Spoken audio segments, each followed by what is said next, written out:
So I'm looking at the differences between the Riedell 336 and the WIFA Champion Light.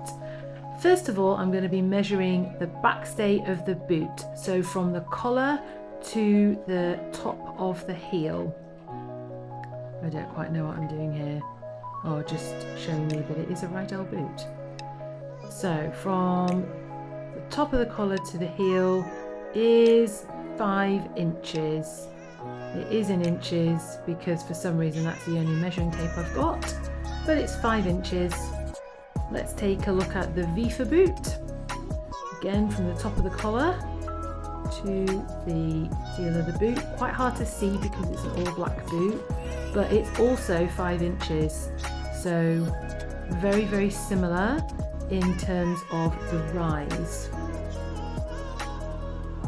Okay, next we're going to have a little look at the distance from the top of the collar at the front to the notch. About 3 inches on the Riedell 336, and on the WIFA boot a little bit less, more like 2.5 inches.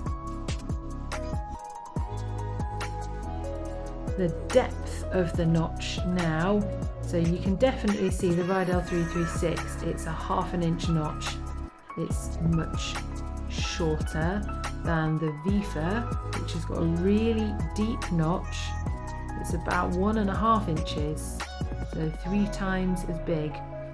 Really deep notch.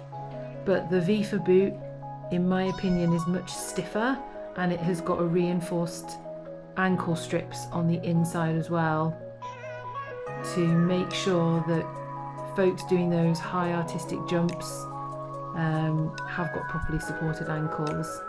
The tongue on the front of the WIFA also looks a little bit taller than the 336, and it is padded, quite reinforced, also to support that ankle. It's designed for jumps. I thought I'd do one final measurement to go from the notch to the centre of the heel, and on the 336 we are looking at 6.5 inches. I had it in my head this might support looking at the amount of padding that was in the boot, and actually on the WIFA boot it's exactly the same.